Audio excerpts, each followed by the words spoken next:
સૌ વાલા મિત્રોને મારા જય સિયારામ। હું દુષ્યંત પાઠક શ્રી હનુમાનજી દાદાની અસીમ કૃપાથી એક નવા વિડીયો સાથે આપની સેવામાં ઉપલબ્ધ છું। તો વાલા મિત્રો, આજનો ઉપાય આ વિષયની અંદર તારીખ છે 16મી મે 2026 અને વાર છે શનિવાર, અમાવાસ્યાનો દિવસ છે। આજે શનિ જયંતિ છે અને શનિ અમાવાસ્યા છે। બહુ સુંદર દિવસ છે આજનો। પંચાંગ કહે છે વૈશાખ મહિનો કૃષ્ણ પક્ષ ચાલી રહ્યો છે અને એનો આજે અંતિમ દિવસ। ભરણી નક્ષત્ર છે, સૌભાગ્ય યોગ છે, મેષ રાશિનો ચંદ્ર અને વૃષભ રાશિનો સૂર્ય છે। તો વાલા મિત્રો, અશુભ સમયની જો વાત કરું તો રાહુકાળ સવારે 9:05 થી 10:44 સુધી છે અને યમઘંટ બપોરે 2:03 થી 3:42 સુધી છે। આ બંને સમય અશુભ સમય છે। અશુભ સમયની અંદર કોઈ પણ પ્રકારનું શુભ કાર્ય, શુભ યાત્રા ના થાય। શુભ કાર્ય અને શુભ યાત્રા કરવા માટે કોઈ સારું ચોકડિયું, સારું મુહૂર્ત લેવું જોઈએ, જેમાં ઉત્તમ અભિજીત મુહૂર્તનો સમય સવારે 11:57 થી બપોરે 12:50 સુધી છે। તો વાલા મિત્રો, આ હતું આજનું પંચાંગ।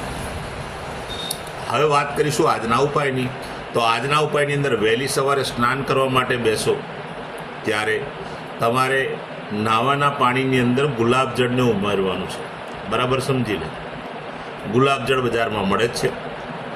તમે 2 ચમચી જેટલું ગુલાબજળ તમારા નાવાના પાણીમાં પધરાવી દો અને ત્યાર પછી તમારે સ્નાન કરવાનું છે। સાબુ શેમ્પૂનો ઉપયોગ કરી શકાય, ચોખ્ખા પાણીનો ઉપયોગ પણ કરી શકાય। ગુલાબજળને થોડું વધારે ઉમેરશો તો પણ કોઈ પ્રોબ્લેમ નથી। સ્નાન થઈ જાય પછી કપડાં પહેરી લો, ડાબા અને જમણા પગના અંગૂઠાની નીચે સરસિયાના તેલના તિલક કરવાનું। આ 2 કાર્ય થઈ જાય। શનિ જયંતિ છે એટલે પ્રત્યેક વ્યક્તિએ શ્રી હનુમાનજી દાદાના મંદિરે જઈને હનુમાનજી દાદાના ડાબા ચરણના અંગૂઠા પર સરસિયાના તેલનો અભિષેક કરવાનો છે અથવા તલના તેલનો અભિષેક કરી શકાય, ચમેલીના તેલનો પણ અભિષેક કરી શકાય। બસ આટલું કરી લો અને ભગવાન શનિને યાદ કરી લેજો, શ્રી હનુમાનજી દાદાને પગે લાગી અને દિવસની શરૂઆત કરજો। સંધ્યાકાળે પશ્ચિમ દિશા તરફનું મુખ રાખીને 1 હનુમાન ચાલીસા, કાગભૂષણની રામાયણજીનો પાઠ અને જો તમને આવડતું હોય તો શનિ સ્તોત્ર આ તમે અવશ્ય બોલજો।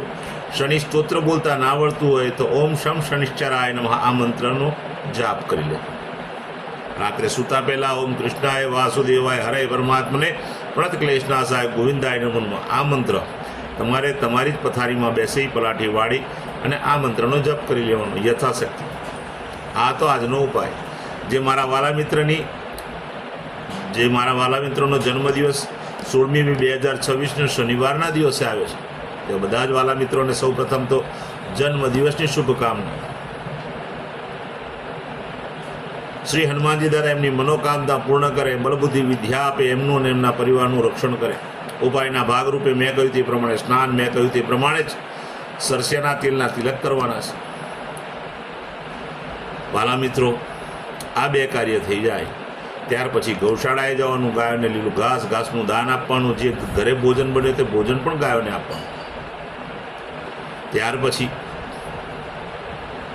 સંધ્યાકાળ થાય ત્યારે એટલી પ્રાર્થના કરીશ કે ચણાના લોટમાં બનેલું ફરસાણ નાના નાના બાળકોને, જરૂરિયાતમંદ વ્યક્તિઓને, વડીલોને, વૃદ્ધોને, શ્રમિકોને જો તમે દાન કરશો બહુ જ ઉત્તમ પરિણામ પ્રાપ્ત થશે। સાથે સાથે કોઈ પણ ગરીબ વ્યક્તિને લોડાનું દાન, સ્ટીલનું દાન, છત્રીનું દાન, ચપ્પલનું દાન કંઈક કરશો તો આખું વર્ષ ઉત્તમ રીતે પસાર થશે। તો વાલા મિત્રો, હવે આગળ વાત કરીશ જેની મેરેજ એનિવર્સરી 16મી મે 2026 શનિવારના દિવસે છે તે બધા જ વાલા મિત્રોએ સવારે સ્નાન કરી વડીલોના ચરણ સ્પર્શ કરી સૌ પ્રથમ તો આ પતિ અને પત્નીએ તમારા જે વડીલ માતા હોય એને કંઈ ને કંઈક ભેટ આપવાની છે।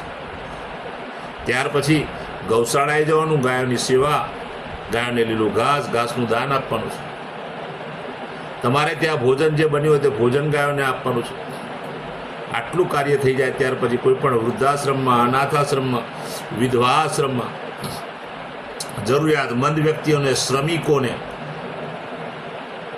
દેવ મંદિર અથવા બ્રાહ્મણનો 4 વસ્તુનું દાન કરવાનું છે. એમાં પહેલી જ વસ્તુ છે તેલ. કોઈ પણ પ્રકારનું તેલ તમારે દાન કરી શકો. તુવેરની દાળ દાન કરી શકો. શાકભાજી દાળ તમે દાન કરી શકો. ગોળ તમે દાન કરી શકો.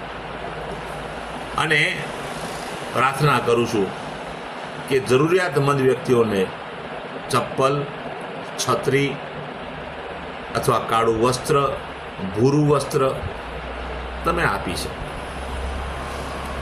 તમારું અને તમારી પત્નીનું આખું વર્ષ આનંદ સહિત પસાર થશે. વાલા મિત્રો, મારા બધા વિડીયો યુટ્યુબ પર હોય છે. મારી યુટ્યુબની ચેનલનું નામ છે દુષ્યંત પાઠક. મારી ચેનલને સબસ્ક્રાઈબ કરજો. બેલ આઇકન અવશ્ય દબાવજો, કારણ કે હું નિયમિત એક જ વિડીયો મૂકું છું. એ વિડીયો જોવાને તમે જો બેલ આઇકન દબાયેલો હશે તો તરત જ તમારા મોબાઈલ પર નોટિફિકેશન આવી જશે. તમે મારો વિડીયો તરત જ જોઈ શકશો. મારું ઇન્સ્ટાગ્રામ અને ફેસબુકનું પેજ, એનું નામ પણ દુષ્યંત પાઠક જ છે. મારા પેજને ફોલો કરજો, લાઇક કરજો અને પ્રાર્થના કરું છું મારા વિડીયોને શેર કરજો. કોઈ જરૂરિયાતમંદ વ્યક્તિ સુધી આ વિડીયો પહોંચી જાય તો એ સંઘર્ષમાંથી બહાર આવી શકે. હું નિયમિત એક વાત કરું છું કે મારો વિડીયો એક વખત જોવાથી કે એક વખત ઉપાય કરવાથી 24-48 કલાકમાં પરિણામ નહીં આવે. આ બધી ચમત્કારની વાતો નથી. મહેનત કરવી પડશે, નિયમિત મારા વિડીયો જોવા પડશે અને નિયમિત ઉપાય કરશો તો ઓટોમેટિકલી તમારા જીવનમાંથી સંઘર્ષ ઓછો થતો તમને જાતે દેખાશે. You will be decide, you are જજ. તમે જજ છો. તમે કર્મ કરો, તમે તપાસો, ભગવાનની કૃપા થશે. નવા વિડીયોમાં ફરીથી મળીશું. આપ સૌને મારા જય શ્રી રામ.